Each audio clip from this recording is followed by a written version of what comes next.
로마서 14장 6절에서 8절입니다. 내용이 굉장히 어려운 성경입니다. 뜻이요,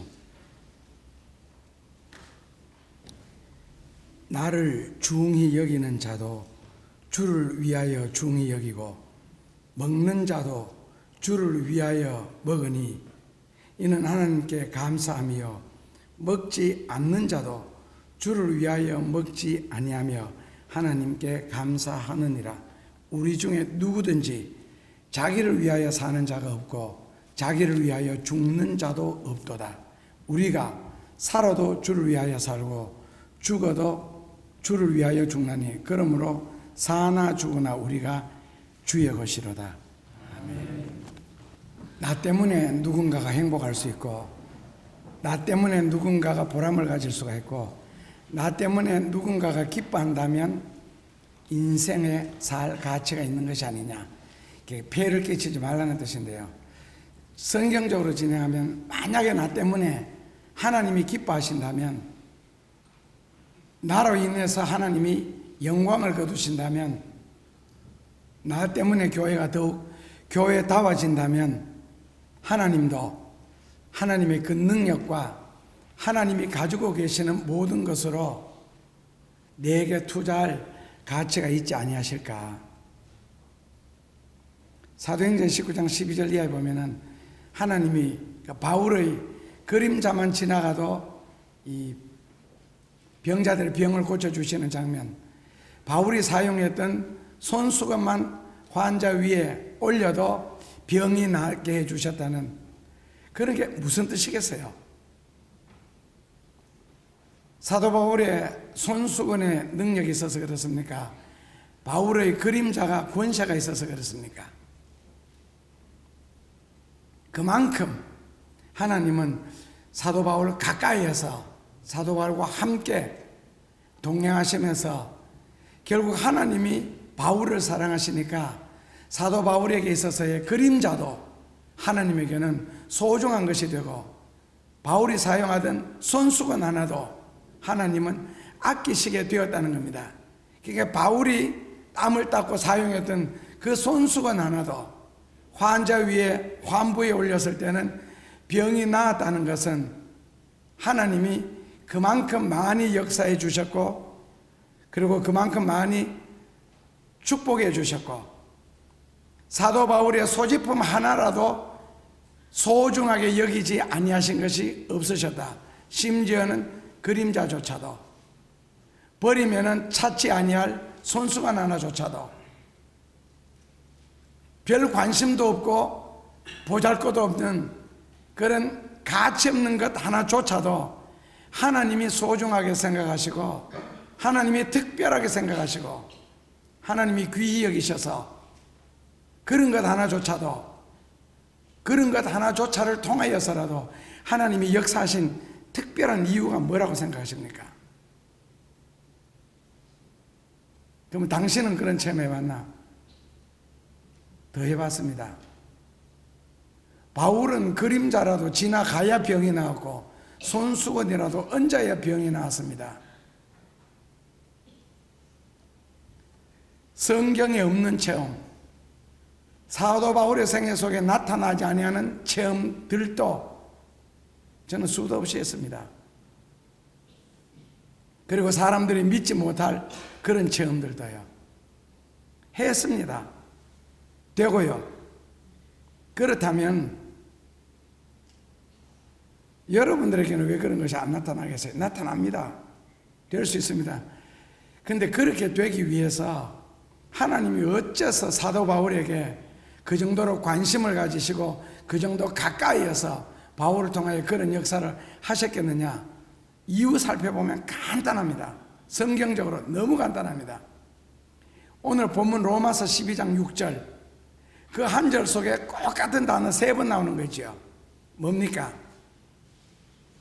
12장 6절 한 절 속에요, 주를 위하여, 주를 위하여가 한 절 속에 3번이나 나옵니다. 그리고 사도 바울이 썼는 성경이 13권 정도 됩니다. 그 13권에 가득 차 있는 사상 한 가지밖에 없습니다. en Christos, 영어로는 in the Lord라는 뜻입니다. 우리말로는요, 주 안에서. 그러니까 사도 바울은 무슨 일을 하든지 무슨 생각을 하든지 항상 주 안에서, 즉 en Christos라는 말을 빠뜨리질 않았습니다. 그리고 그 생각에서 벗어나지 않았습니다. 한마디로 말하면요, 사도 바울의 온 마음은 예수님으로 가득 찼다는 겁니다. 여러분들 마음속에도 가득 차 있는 거 있잖아요. 적어도 매일 저녁 기도하러 오는 분들 마음속에 더 가득 차 있는 거. 그렇다면 사도 바울은 오늘 본문 성경 로마서 12장 특별히 7절 8절, 나는 먹을 때도 주를 위하여 먹고 6절에서는 굶어도 주를 위하여 굶고 마실 때도 주님을 생각하고 마시고 잠을 잘 때도 주님을 생각한다. 나는 사나 죽으나 주의 것으로서 주님만 생각하는 것으로 산다는 그런 자부심 있잖아요. 결국 하나님이 사도 바울과 24시간 잘 때도 마실 때도 먹을 때도 쉴 때도 걸을 때도 그림자와 함께 걸으시는, 손수건 속에도 하나님이 역사하실 수밖에 없는 그 원인이 바로 사도 바울의 머릿속에 있었다는 겁니다. 마음속에. 쉬지 않고 예수님을 생각하니까 예수님도 쉬지 않고 바울과 더불어 계실 수밖에 없잖아요. 그 바울이 어디로 가든지 그림자를 통해서도 역사하실 완벽한 주미가 되어 있는 예수님, 그림자조차를 통해서라도 역사할 수밖에 없도록 만든 사도 바울, 그만큼 예수님을 사랑했고 예수님으로 가득 찼다는 겁니다. 결국 내가 주님을 생각하고 내가 교회를 생각하고 내가 진리를 생각하는 동안 주님은 나를 통하여 내가 가진 작은 소지품 하나까지도 없인 여기지 아니하시고 그 소지품 하나를 통해서도, 그림자를 통해서도 하나님은 하나님의 하실 일을 나를 통하여 하신다는 것을 성경에는 교훈해 주고 계십니다. 그래서 오늘 12장 6절에서요, 범사를 주를 위하여 나를 중히 여기고, 나를 중히 여기고, 시간을 소중하게 생각하라는 뜻이죠. 60세 된 영의정이 집에서 출근할 때에 80세 된 어머니가 길 조심해라, 어디 가든지 몸 조심해라. 아들이 영의정입니다. 나이가 60세고요. 몸 조심해라. 유교식으로 생각한다면 부모에게 물려받은 몸이기 때문에 귀하게 사용해야 되겠죠. 조심해야 되겠죠. 객지에서는 건강해야 된다는 뜻도 있겠죠. 근데 성경적으로 만약에 몸 조심해라 라는 말을 생각해 본다면 몸 조심해라, 뒤집으면은요, 몸을 함부로 굴리지 마라, 몸을 함부로 사용하지 마라. 그렇다면은 왜 몸을 함부로 굴리지 말고 몸을 조심해야 되느냐? 성경적으로는 내 몸은 내 것이 아니기 때문에 그렇습니다. 하나님의 것이기 때문에 네 몸을 소중하게 해달라. 그런데 하나님의 것을 하나님이 소중하게 생각하시면 되는데 왜 우리들에게 하나님이 네 몸 조심해라 하시겠어요? 내 몸 속에 담겨있는 마음 때문에 그렇습니다. 우리 몸 속에는 마음도 들어있고 영도 들어있습니다. 영혼도. 그렇다면 영도 하나님께로 왔기 때문에 걱정 안 해도 되고 내 몸도 하나님의 것이기 때문에 걱정 안 해도 되는데, 문제는 핸들이라는 거죠. 자동차에 있어서 바퀴도 차 바디도 엔진도 연료통도 다 차 자체 속에 붙어 있는데, 이 운전하는 사람의 마음, 즉 핸들을 어느 쪽으로 돌리느냐, 그러니까 운전하는 사람이 브레이크를 밟느냐 엑셀레이터를 밟느냐 핸들을 오른쪽으로 왼쪽으로 돌리느냐에 따라서 차가 좌우되기 때문에 그렇습니다. 만약에 술에 가득 취한 사람이 운전을 한다면 차가 어떻게 되겠어요? 뒤에 따라가면서 보면 보이죠? 그렇지 않다면 되게 피곤한 사람, 지금 졸면서 운전하는 사람 뒤따라가면 보시죠. 차가 졸고 있고 차가 술에 취한 것이 아니라는 겁니다. 비싼 차일 수도 있고 멀쩡한 차일 수도 있습니다. 차 세대가 12억이 넘을 수도 있습니다. 누구 집안처럼요. 우리 몸도 영도 다 건강하고 건전합니다. 문제는 내 마음이 몸을 어떻게 사용하느냐, 마치 사람이 자동차를 어떻게 운전하느냐에 따라서 달라지는 것처럼, 그래서 너 몸을 조심해라는 것은 하나님이 우리 마음에 부탁을 하는 겁니다. 그냥 노골적인 질문 하나죠. 뭐 기독교인들은 다 이 고민을 했고 이미 다 답을 알고 있습니다. 우리에게 생명을 누가 주셨습니까? 라고 대답하면 답이 나와 있죠. 자, 그 다음에는 생사는 누가 주장하십니까? 답하시지요. 신명기 성경에 보면은 물질적인 축복을 받을 수 있는 능력은 누가 주셨느냐? 인생의 화복은 누가 주장하시느냐? 지금까지 모든 질문의 답은 하나입니다. 질문은 여러 가지였지만요. 그런데 그 하나의 답이 뭐냐는 거예요. 1번 하나님이냐, 둘째로 나냐. 만약에 나다 라고 생각을 하셨다면 그것의 주인이 따로 있다는 것을 주인께서 증명하실 겁니다. 어떤 식으로요? 누가복음 12장 13절부터 21절까지 거기 한 부자의 이야기가 나와요. 내가 금년에 농사를 지어가지고 많이 수확을 해서 많이 거두어서 창고에 들여놓고 이제부터는 내 인생을 내가 내 마음대로, 그 내가라는 단어가 계속 반복됩니다. 굉장히 많이 나옵니다. 그럴 때에 주인이 나타나셨습니다. 내가라고, 너가라고. 그렇다면은 네가 주인이라면은 내가 주인 행세할게.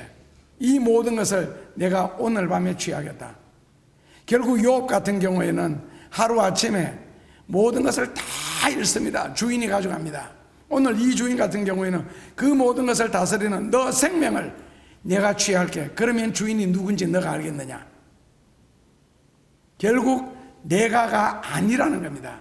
모든 주인은 하나님이시다. 그렇다면 너는 모든 것을 하나님을 위하여, 하나님이 원하시는 일을 위하여 사용하느냐라고 질문한다면 아니지요. 그렇다면 앞뒤로 대답이 다른 거 아니에요?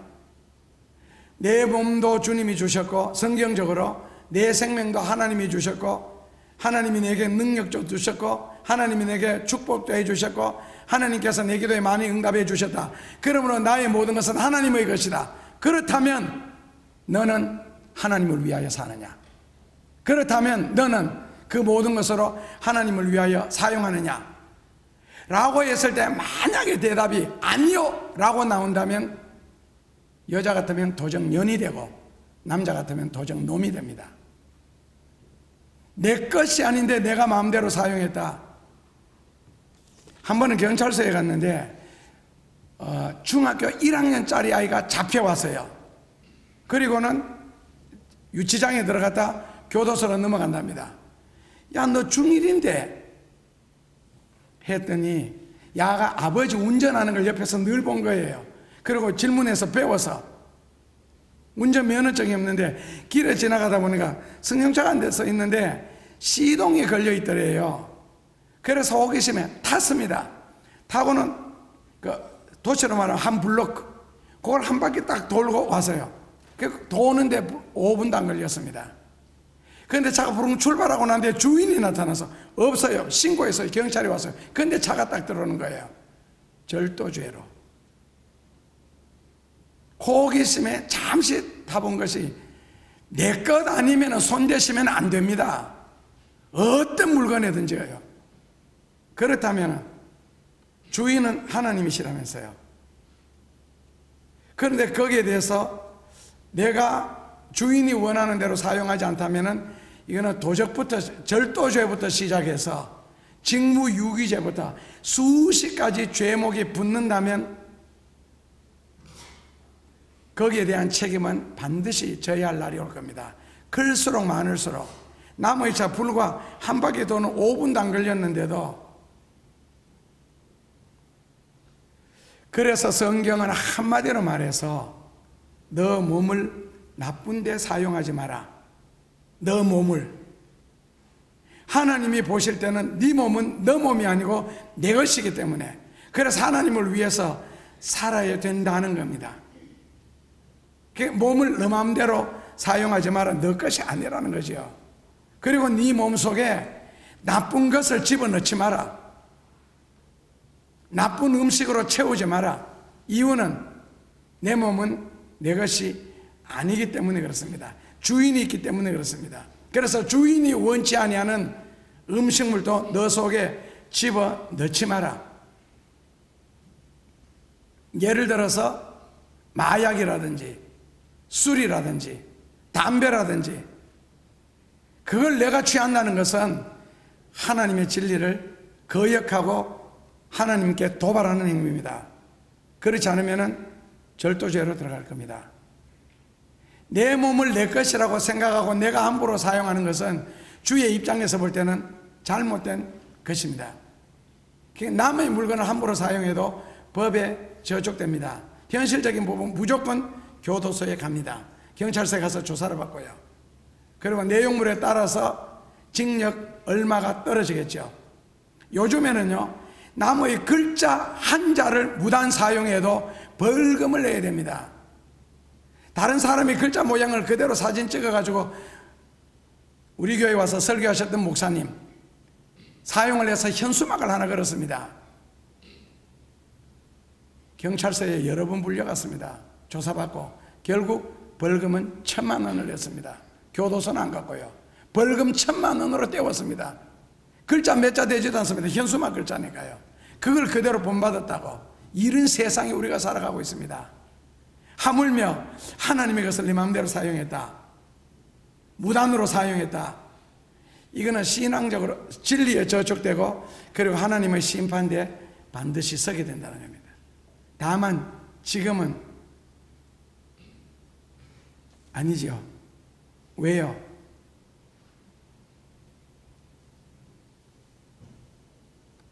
요번에 죄를 예를 들어 잘못하면은 징역 1년에 2년 동안 집행유예 이런 게 있습니다. 그래서 우리 인생은 죄로 말미암아 성경적으로 말하면 벌써 죽어서야만 되는데 하나님이 집행유예, 아직까지 너를 데리고 가지는 않겠다. 그래서 집행유예 기간에 살기 때문에 아직은 괜찮은 것 같습니다. 그런데 그거 아시죠?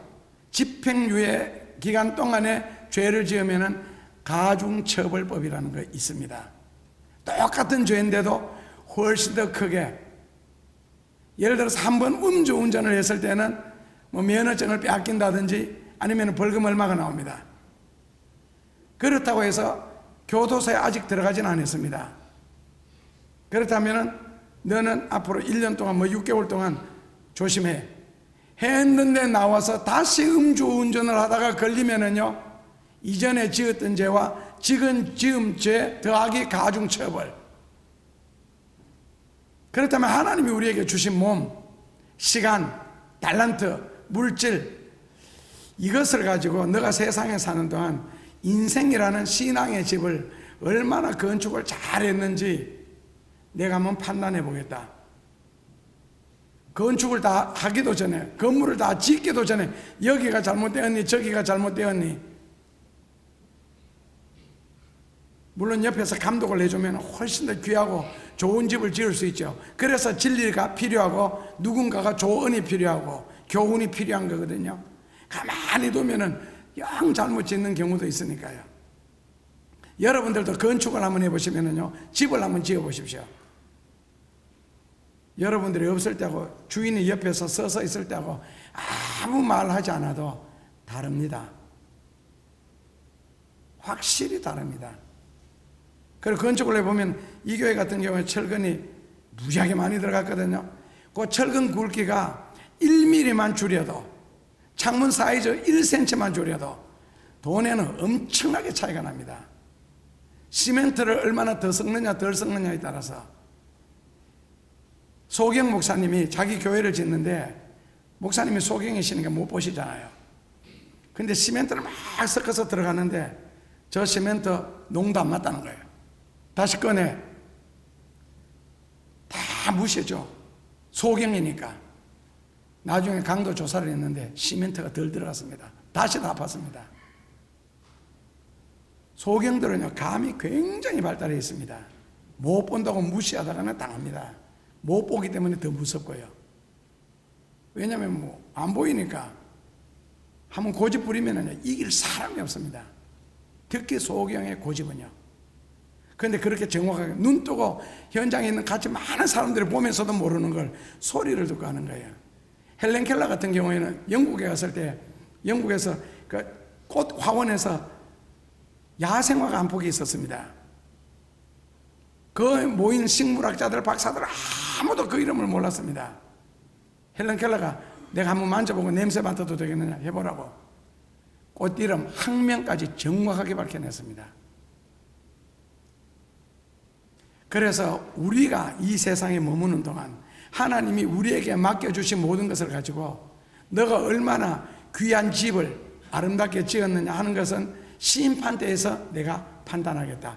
옳고 그름을 가리겠다. 그것을 우리는 공적 심판이라고 합니다. 바로 고린도전서 3장 13, 14, 5절에 나오는. 다시 말씀드리면 몸 조심해라.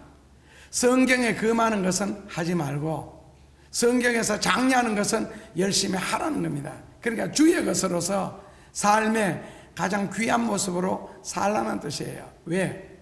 앞으로 하나님의 심판대가 있기 때문에 그렇습니다. 이런 설교는 듣고도 얼마든지 무시할 수 있고 교회 문 밖에 나가면서 못 들은 척 할 수도 있습니다. 그러나 피할 수 없는 길이고 언젠가는 써야 할 자리에 꼭 서게 됩니다. 그때 가서 후회하지 않기 위해서 지금 우리는 우리 자신을 책망하면서 미리 후회를 하시고 고치시면 됩니다. 로마서 14장 6절에 나를 중히 여기고, 나를 중히 여기고, 이게 무슨 뜻이겠어요? 나를 중히 여기고, a day, 시간까지 소중하게 생각하라는 겁니다. 이유는요, 왜 시간을 낭비하지 말아야 되죠? 시간을 귀하게 사용해야 되고 시간을 아껴야 되죠. 시간을 좀 더 효율적으로 사용해야 할 이유가 무엇이냐? 답은 주님을 위하여. 그래서 에베소서 5장 16절에는 노골적으로 시간을 아껴라. 우리나라 성경에는 세월을 아껴라 그랬습니다. 요즘에는 세월이라는 단어만 나오도 뜨끈뜨끈하죠. 그래서 세월을 아껴라. 쓸데없는 일, 파괴적인 일, 비효율적인 시간에 낭비하지 마라. 경제적이지 못하고 건설적이지 못한 일에 시간도 힘도 정력도 낭비하지 마라.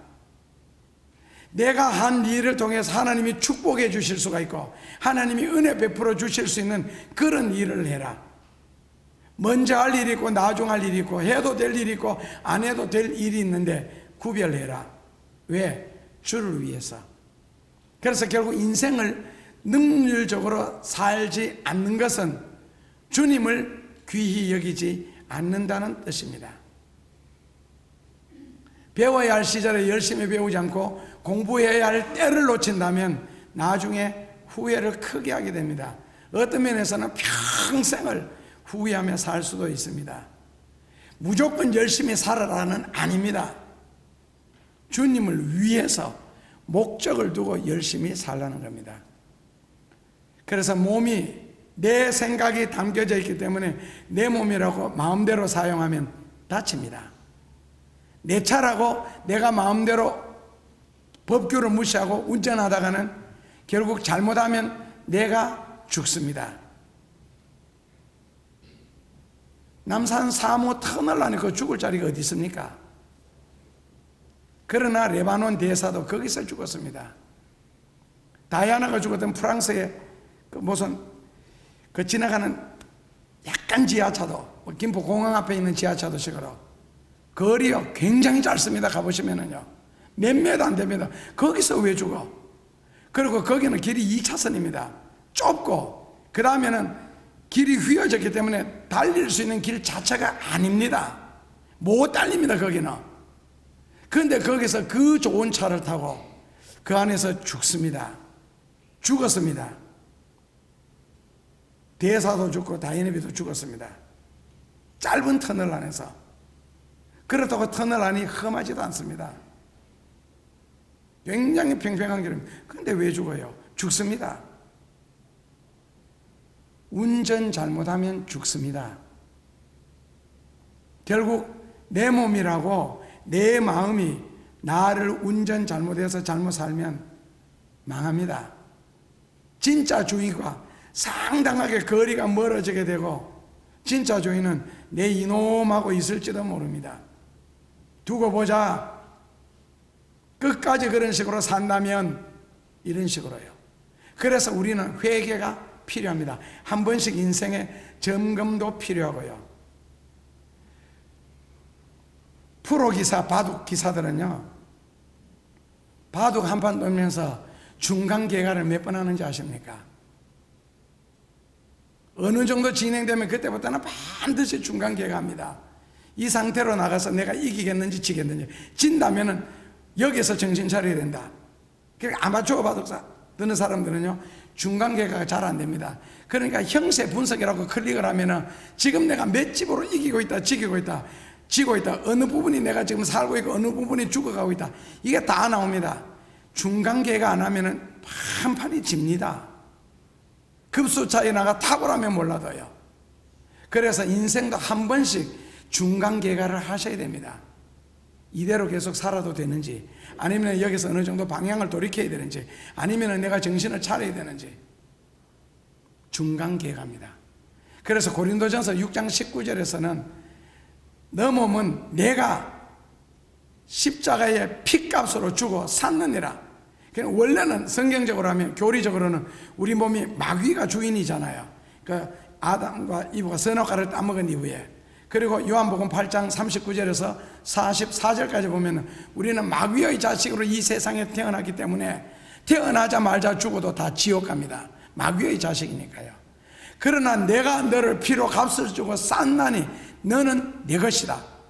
그러니까 우리 몸 자체가 우리 것이 아니라는 겁니다. 만약에 이것을 인정하지 않는다면 난 아직 천국 백성이 아니고 하나님의 자녀가 아니라는 뜻입니다.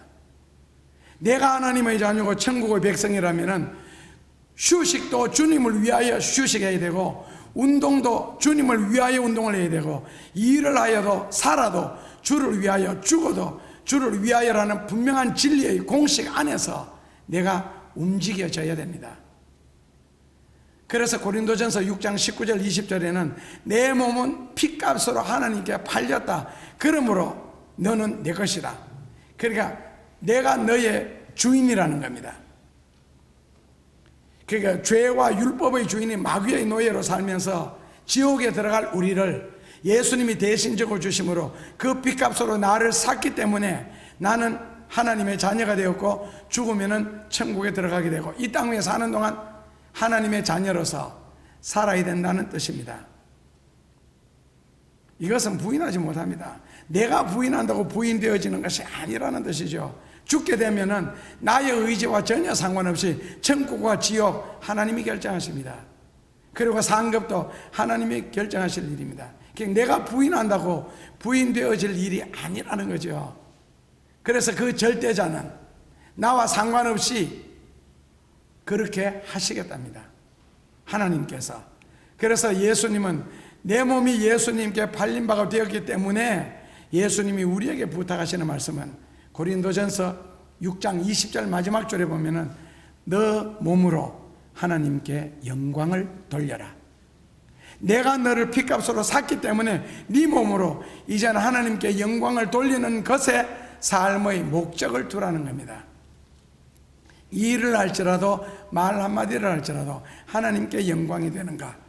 그래서 진리를 깨달았으면, 양심의 가책을 받을 일이라면, 하나님께 영광이 되지 않을 일이라면 말도 행동도 하지 말아야 된다는 거고, 내가 한 말이 본인들이 알아져서 얼굴이 붉혀질 일이 있고 미안할 일이 있다면, 후회할 일이 있다면 지금 하지 말라는 겁니다. 그런 일을 왜 하느냐는 거예요. 그리고는 너 몸으로 산 제사를 드려라. 로마서 12장 1, 2절에 있는 거죠. 그래서 첫째로는 내 몸으로 하나님께 영광 돌리는 일에 내 몸을 사용해야 되고, 둘째로는 로마서 12장 1절 2절에 있는 것처럼 하나님 앞에 사한 제사를 드려라.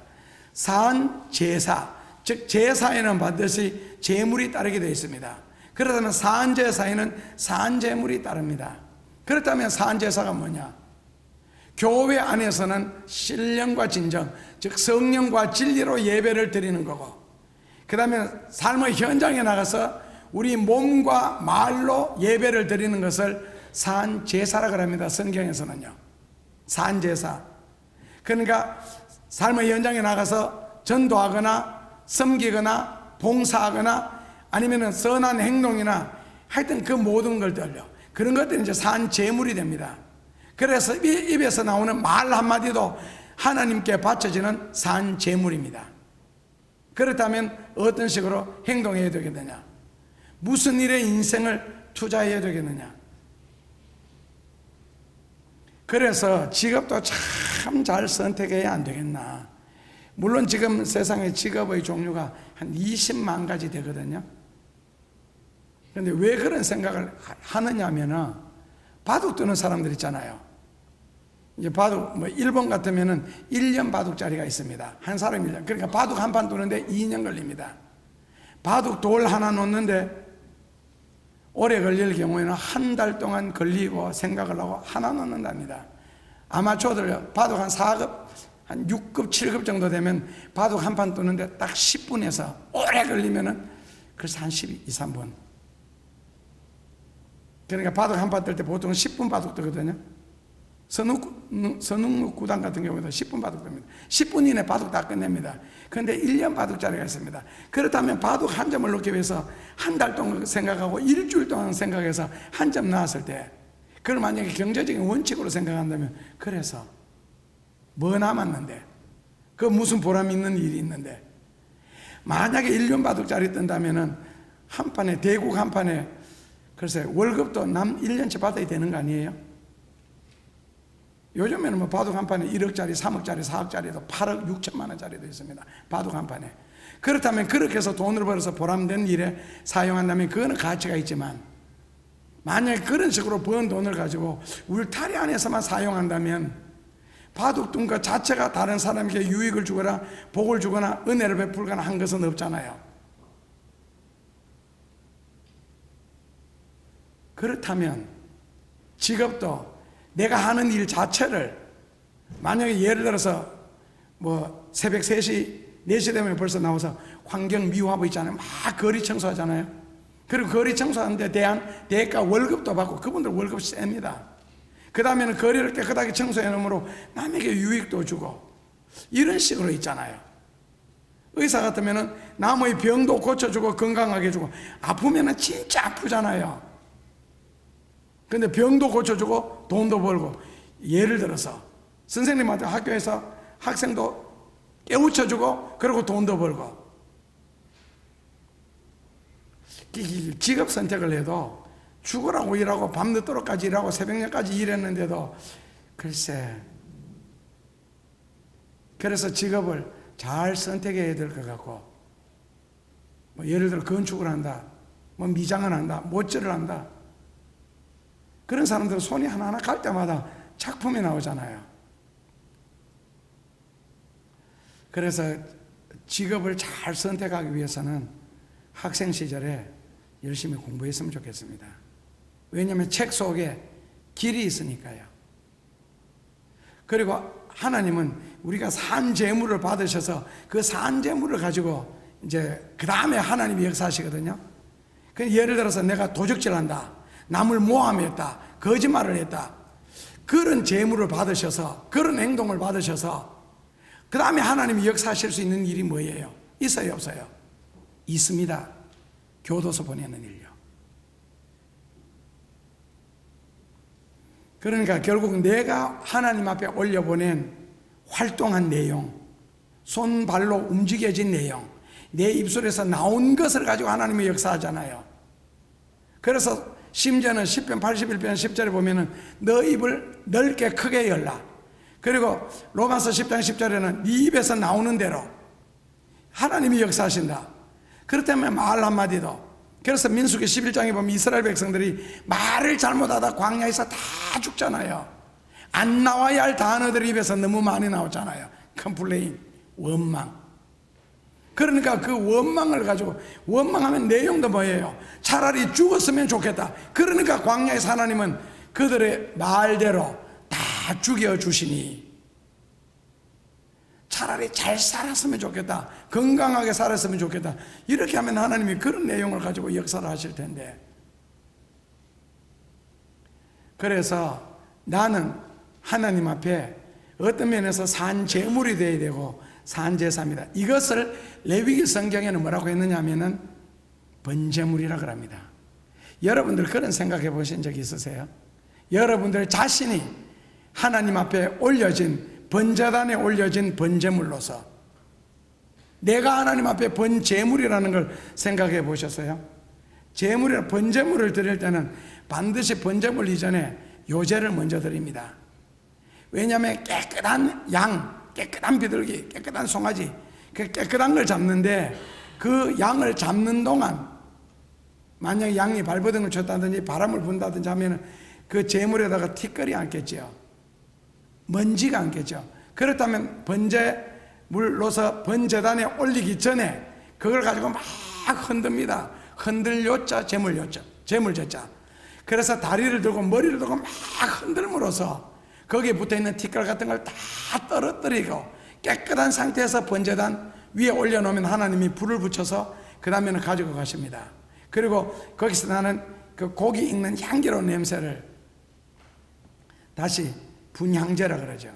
그러니까 냄새 하나까지도 하나님은 다 맡으시고 그걸 제물로 받으신다. 그렇다면 여러분들이 숨 쉬는 것 하나까지도 하나님은 관심 깊게 보시고, 만약에 내가 호흡이 곤란하다, 숨이 막힌다, 그래서 하나님이 그런 것까지도 고쳐주시는 거 아니에요? 그렇다면 사도 바울의 그림자가 손수건을 그냥 볼 것은 아니지요. 하나님 편에서.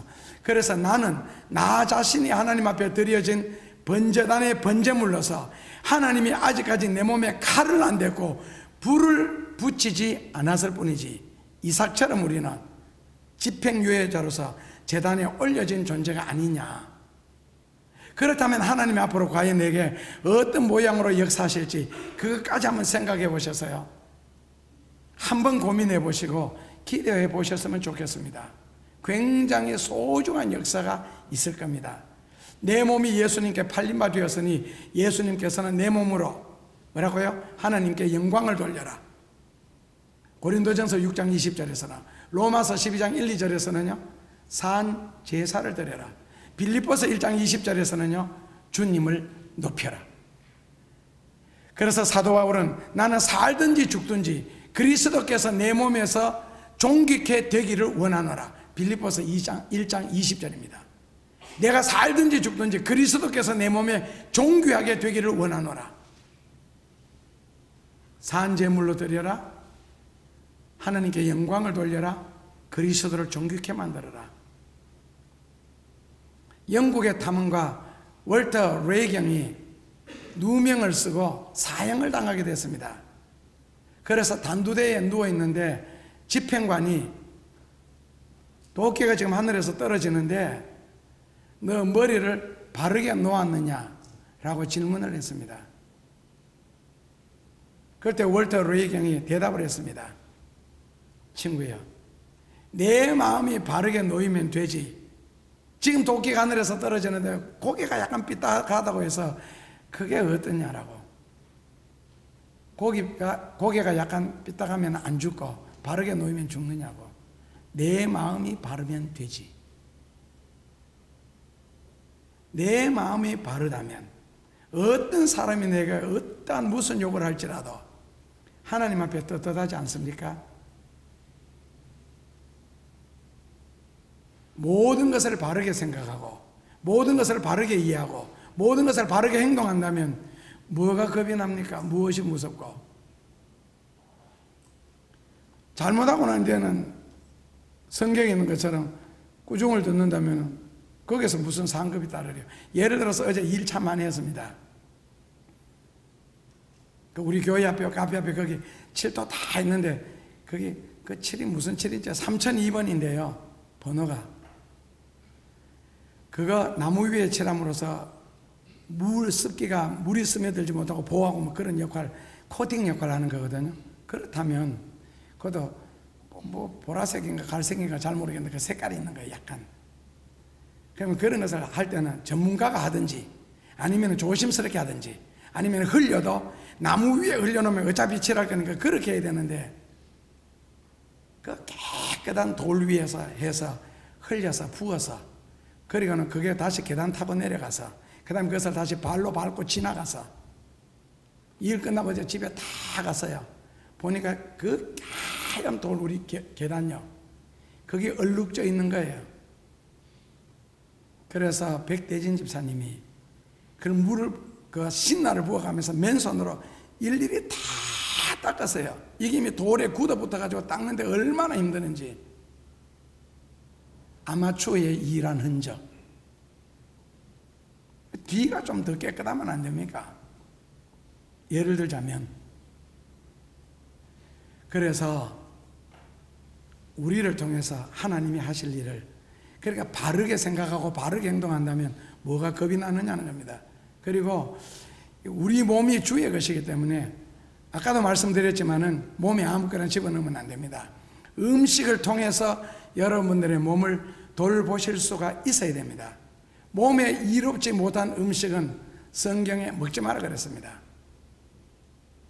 자기가 좋아하는 음식이라고 다른 사람에게 권하는 것도 무리한 겁니다. 실례입니다. 그거 내 몸에 안 좋습니다. 그 사람이 몸에 좋아하는 것은 그 사람이 판단해서 먹습니다. 음식 강요하지 마십시오. 더 드세요 하지 마십시오. 내 배에 알맞게 먹을게요. 특히 우리 목회자 같은 경우에는 왜 다 위장병이 생기는지 아세요? 제가 하루에 13가정에서 16가정 신방을 할 때에 집집마다 먹을 게 다 나옵니다. 대신방 할 때는 점심시간은 특별히 누가, 그 당시에는 식당에 사는 거 몰랐습니다. 집에서 정말 잘 차립니다. 한 집에 갔더니 잘 사는 집이에요. 그 넓은 상, 둥근 상 옛날에 유행할 때예요. 가득하게 찾는데 반찬이 거기 다 못 올라오니까 상 밑에 방바닥에다가도 반찬을 넣으라. 사람 앉는 자를 제외하고, 목사님 죄송합니다, 여기서 찍어 드시고 저기서. 그렇게 먹고 다음 가정 신방합니다. 국수 삶아놨습니다. 드시래요. 대신방이기 때문에 이미 앞집에서 점심시간에 신방대원들 함께 식사한 줄 압니다. 국수 삶아놨습니다. 드세요. 신방대원들 못 먹습니다. 만약에 목사님 저가 안 먹으면 그 다음에 무슨 말씀 하시는지 아시죠? 부잣집에서는 잘 차려서 드시고 국수라서 무시하십니까? 죄가 많아서 국수가 목에 안 넘어가십니까? 제가 믿음이 적어서 안 드십니까? 온갖 말 다 합니다. 국수 먹고 딴 집에 가요. 그 집에 가면 또 떡, 과일, 음료수 또 나옵니다. 겨울에는 커피, 여름에는 오렌지 주스. 딱 1년에 2가지요. 따뜻하면 무조건 오렌지 주스, 추우면 무조건 커피. 그래서 지금도 저는 오렌지 주스하고 커피 안 마십니다. 하루에 10잔에서 16잔. 그것도 커피도 잔에만 나옵니까? 어떨 집에는 대접으로 나와요. 이게 진짜 커피라는 거예요. 그리고 물을 한 3분의 2 대접 넣고 커피를 넣고 휘져가지고 빨간 물인지 시커먼 물인지, 그거는 크림, 프림 안 타고 설탕도 없어요. 이게 진짜 커피 마실 줄 아는 사람이 이렇게 마시는데 한번 마셔보실래요? 그렇게 하루에 10몇 잔 한번 드셔보실래요? 그래서 어느 집에 신방하면 마태복음에 성경에는 그려놨어요. 평안을 빌라고. 그 집에 가거든 평안을 빌라고. 그 집에 가서 무릎 꿇고 평안을 빌라고 생각하면 어디서 물이 셀 것 같아서 집에 들어가자마자 평안을 빌기 전에 거기가 어딥니까? 라고 먼저 물어보고 거기 가서 평안을 빌고 나와야 기도가 되는 걸 어떻게 합니까? 그래서 가난한 사람을 대하기가 참 불편합니다. 안 배운 사람 대하기가 굉장히 불편합니다. 왜? 자격지심 때문이에요. 죄가 많아서 못 먹습니까? 기도를 덜해서 못 먹습니까? 내가 믿음이 없습니까? 부잣집이 아니라서 국수라서 무시하는 겁니까? 나 그런 소리 한 적 없는데요. 그런데 왜 그런 식으로 말을 받아요? 왜 그런 식으로 따지고? 그래서 한 번은 기도를 하면서 무척 고민을 했습니다. 하나님, 하루에 13가정에서 16가정 다 먹어야 됩니다. 이거 어떻게 해서 느껴서 그 다음부터는 집집마다 가는 집마다 맡은 일에는 충성 다했습니다. 내 앞에 주어지는 것은요, 먹습니다. 저는 살찌는 게 소원이었고, 우리 어머니가 말씀하시기를 우리 집안은 참 살찌기 때문에 절대로 살 안 찐대요. 그런 식으로 해서 6개월을 먹고 나니까 그 다음에는 누구 말대로 물만 마셔도 살이 찝니다. 6개월을 하루에 10끼 이상을 먹으니까요. 근데 먹었는데 어떻게 처리했느냐 하면 그 집에서 주는 것을 먹고는 그 집에서 다 토하고 간다. 그런 심정으로 먹었습니다. 그리고는 먹고 난 뒤에 기도할 때 굉장히 간절히 기도했고 통성 기도했고, 그리고 배 꺼질 때까지 기도했고, 그리고 나니까 다시 배 꺼지면 그 다음 집에 가서 다시 먹을 수 있고, 그리고 그렇게 기도하니까 좋은 점도 있습니다. 기도한 내용이 상당하게 많이 이루어지는 거예요. 그래서 신방을 새벽 5시 넘으면 밤 12시까지 다녔습니다. 자기 집에 식구 모이는 시간에 새벽 기도 이후니까 새벽 기도 마치자마자 바로 가니까 4시 반에 새벽 기도 했거든요. 그리고 밤 11시 되어야 다 퇴근한다고 모인다고, 그럼 11시 되어야 신방 가고요. 그리고 12시부터는 교회 오면 교회 상담 기다리고 있습니다. 새벽 2시까지 하고요. 2시에 교회 의자에 누워서 4시 반에 일어나서 예배 인도하고. 그래서 다 먹어본 적도 있습니다. 그래서 저는 굶는 거는 되게 편한데 먹는 거는 좀 좋아 안 합니다. 그리고 소식을 하고요. 뭐 저 식사 양하시잖아요. 근데 음식을 왜 구별해서 먹어야 되느냐 하면은 마귀가 예수님을 시험할 때도 먹는 것 가지고 시험했습니다. 그리고 모든 병은 음식에서부터 시작됩니다. 그리고 에스더서 1장 7절에 보면은 먹든지 마시든지 알맞게 먹어라. 규모 있게 해라. 만약에 자기가 음식 먹는 양이 많다면 남의 집에 가서 대접받으러 가서 절대로 많이 먹지 마라. 그리고 집에서 좀 먹고 가거라. 위를 채우고 간 후에 그 집에 가서는 예의를 지켜라 그랬습니다. 밥그릇에 음식 높이 쌓아가는 거 자랑으로 생각하지 마십시오. 뒤에서 욕하고 있습니다, 사람들이. 요즘 먹는 거 가지고 누가 그러느냐? 요즘 먹는 거 가지고 누가 그러겠어요? 음식을 버리는 세상인데 3초에 한 명꼴로 굶어 죽어가고 있습니다. 지금 오늘 오후에 기간 아마 여러분들이 프린트물을 받게 될 겁니다. 2페이지를요. 그런데 먹는 것도 규모가 있어야 되고 알맞게 먹어야 되고, 먹는 것 때문에 시험 들지 말아야 되고, 먹는 것으로 모든 음식에서 병이 발생된다는 거 꼭 생각하고, 그래서 약은 독이다 는 말도 있습니다. 그래서 로마서 14장 6절에 그 음식도 안 먹어도 못 먹어도 주를 위하여, 먹어도 주를 위하여 먹는다, 이 생각을 하고 음식을 대하라는 겁니다. 그리고 행동도요. 행동으로도 몸을 깨끗하게 만들어야 됩니다. 왜? 주의 것이니까. 적당한 운동은 건강에 참 좋습니다. 그래서 토요일 오전 10시에 등산도 하고 그 다음에는 탁구도 철합니다. 그것이 시간 낭비라는 것이 아니고 죄를 짓는 일이 아니고 오히려 그것이 주님을 위한 일이라고 합니다. 왜? 나는 내 것이 아니기 때문에. 자녀도 나와도 마찬가지입니다. 어제 혜경이가 딸을 낳았습니다. 낳자마자 그걸 사진 찍어가 바로 보냈습니다. 혜경이 닮았더라. 나는 저 아버지 닮는 딸을 낳기를 간절히 소원한다 그랬거든요. 아빠가 훨씬 엄마보다 나으니까요. 저는 딸은 절대로 저 엄마 닮으면 안 된다고 생각합니다. 김민정이도 앞으로 아이를 하면 꼭 아빠 닮은 아이를 낳기 바랍니다. 아빠가 훨씬 낫거든. 그런데 자녀를 하나님이 내게 주셨을 때도 왜 그 아이를 하나님 앞에 잘 길러 바쳐야 되겠어요? 내 자식이 아니잖아요. 하나님이 내게 위임을 내주셨지. 잘 길러서 사회에, 세상에 내어놓고 하나님 앞에 이렇게 키워 바쳤습니다. 멋있지 않습니까? 내 것이 아니거든요. 그래서 사도 바울은 모든 사상 속에서 항상 예수님 하시니까 일반 소유인 손수건 하나, 땀 닦은 버려도 상관없는 그 손수건 하나까지라도 하나님은 아깝게 생각하시고, 그 손수건을 통해서도 죽어가는 사람의 병이 낫는다면 그 놀라운 일 아닙니까? 그림자가 한번 지나가도 그 사람 움직이는 것 자체가 하나님의 일이잖아요.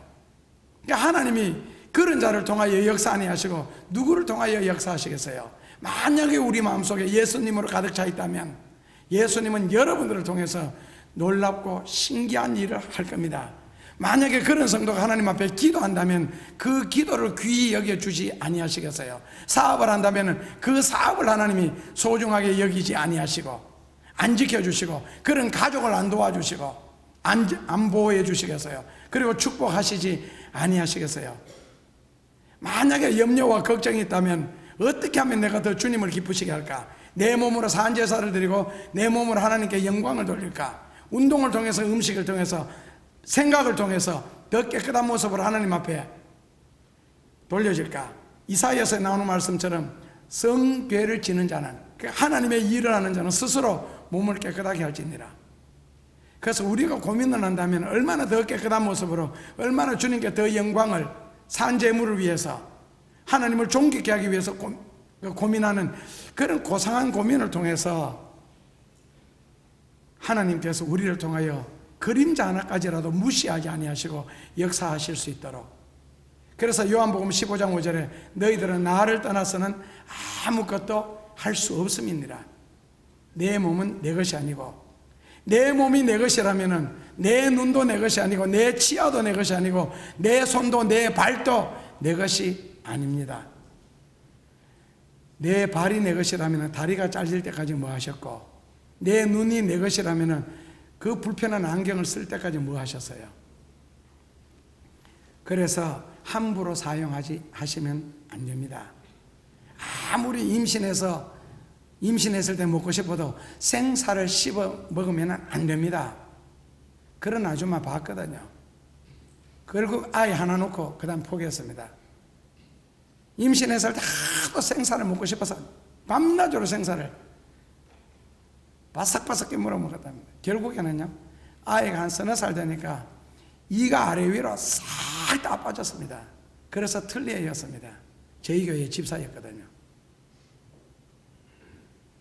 이사야서 32장 8절에서는 고명한 사람은 생각도 고명하다. 그러니까 우리는 생각조차도 고상하게 해라. 이사야서 32장 8절입니다. 그러니까 생각조차도 네 맘대로 하지 말라는 겁니다. 진리에 초점을 맞추어서 진리에서 크게 어긋나는 생각도 하지 말라는 겁니다. 왜? 내 몸은 내 것이 아니기 때문에. 살다 보니 지난 한 주간 잠시 지나갔습니다. 지난주에 여기서 예배 드렸는데 벌써 6일이 지나고 다시 여러분들이 이 자리에 오셨고, 살다 보니 60평생, 70평생, 여러분들 3, 40년 잠시 지나왔습니다.